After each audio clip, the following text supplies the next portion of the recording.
Welcome back to the Great Outdoors Show. I'm your host, Bob Ide. We're wrapping up a fun day of paddleboarding here at Lake New Angola, but before we head out, we want to let you know that you can see any segments at fox56.com or go to our Facebook page, Fox56 Wolf TV. Now let's see what's going on in this week's Woods and Streams.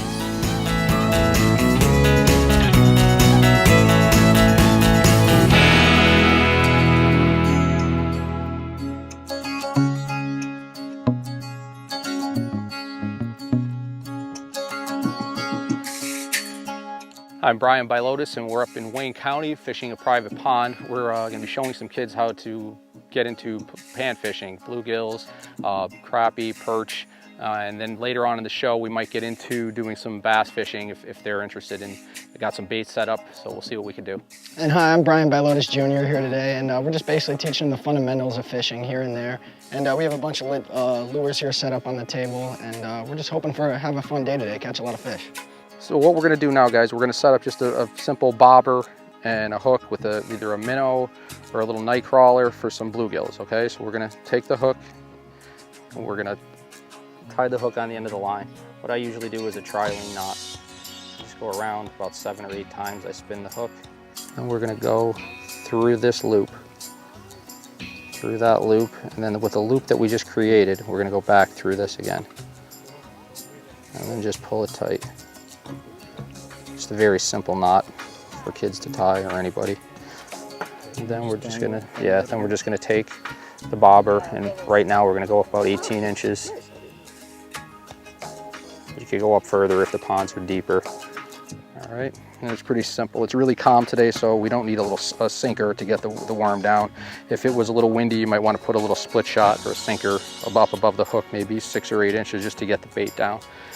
It's a lot easier to detect the bite with a bobber than it would be to bottom fish with them, because a lot of times you can't, especially with kids, they can't detect a bite with the bottom fish, and they might just see a little line jump or a little pull, and they might not see that. So with the bobber, it's a lot better for the kids, so they can see it. They can visually, the bobber goes under, they know they have a bite, they pull, they catch a fish, and everybody's happy. As long as they're catching fish, everybody's happy, right?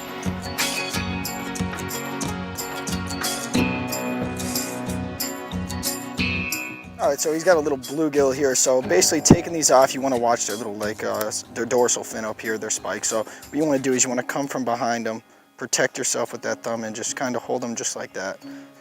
I know he's jumping on us here. And then just kind of grab the hook and work it around until it comes out.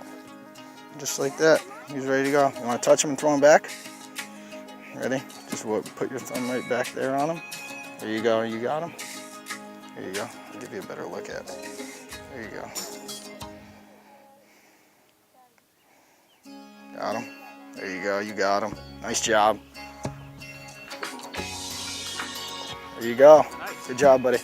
All right, what we're going to do is now we're going to rig up a minnow, maybe for a little bit bigger fish or some bass. So we got a little medium shiner.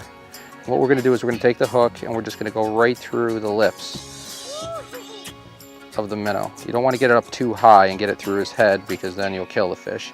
You want him to be lively in the water, so I usually put it right through the lips. All right, just so for basic casting and stuff, we're going to go over it here. He wants to open his bail, which he already has here. This right here just shows that the line's going to actually be able to go out. If you close this, it's not going to end up going anywhere. So he has it open right here. He's holding his line, and then he's going to kind of get it back a little bit and then throw it out, and you should be just fine. Look at that, nice cast. That's pretty. It's right in the secret spot. Look at that.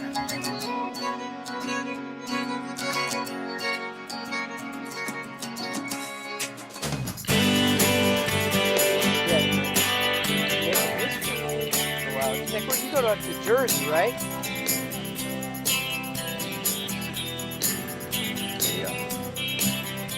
Good job, buddy.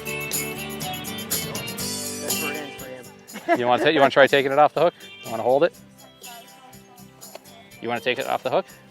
You want to let it go? No? You don't want to let him go?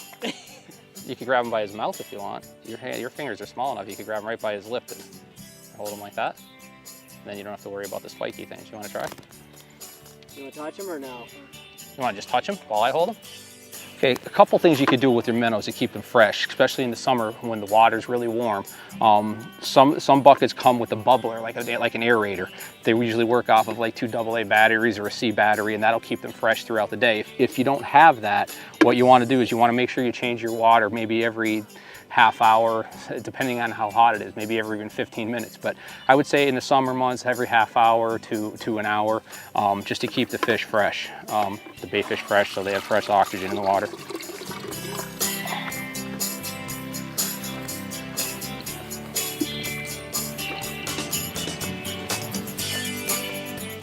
See, what's great about taking the kids out fishing is you get them off the couch, you get them out away from the video games, out into the beautiful outdoors, and just get them interested at a really young age for fishing. Starting off with some sunnies and bluegills, there's a lot of numbers of them. They're easy to catch, and the kids, as long as they're catching fish, they're happy. As long as they're catching fish, they have action, they're happy. A few other things, kids under 16, many of you may know they don't need a fishing license. Obviously the parent or guardian, whoever's taking them, do, but it's a great, easy way to get kids out into the outdoors, introduce them to the sport of fishing.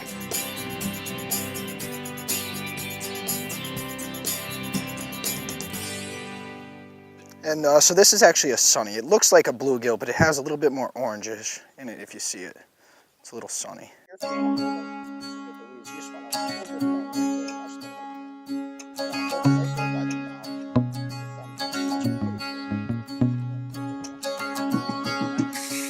good job. And right here, what he got here is a little largemouth bass. You can tell with a little black stripe going right down the middle of it, a bigger mouth on it. So, good job, buddy. Good job. Nice job. All right, and what we're going to do, this is a Texas rig worm. We're going to rig it weedless. This is a 16th ounce slider head. So what we're going to do is we're going to go right through the head of the worm, only down maybe 1/8 of an inch. Okay, and then we're going to push that worm all the way up to the head of the bait, and then twist it so the hook sits basically flush with the worm. Then we're going to take the hook point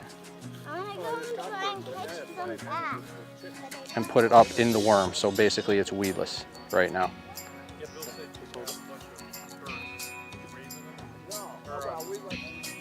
Basically it's weedless. Okay, and it'll come through all the lily pads without getting hung up. And then what happens is when the fish bites, it presses down on the worm, that hook point sticks through, and that's what hooks the fish. Basically you just want this to hop across the bottom, so see how it's sinking? You get your line tight again, like reel your line up, and then just hop it a little bit again. There you go, like that, and then let it sink back down.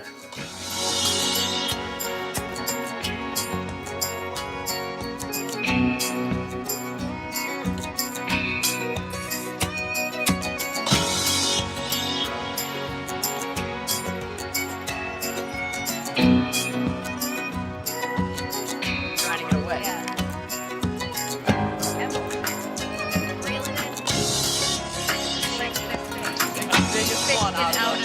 Oh, she got the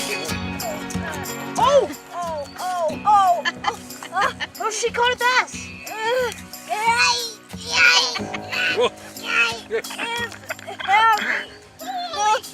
She caught a bass. He didn't even eat the bait.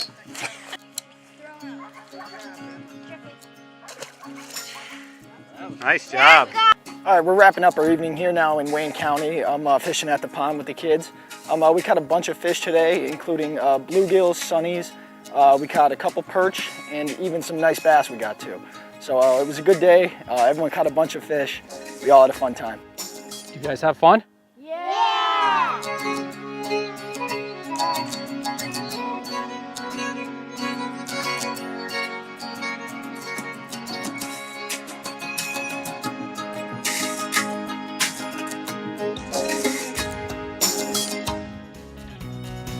Coming up next on The Great Outdoors, we'll check out 2 state parks in one.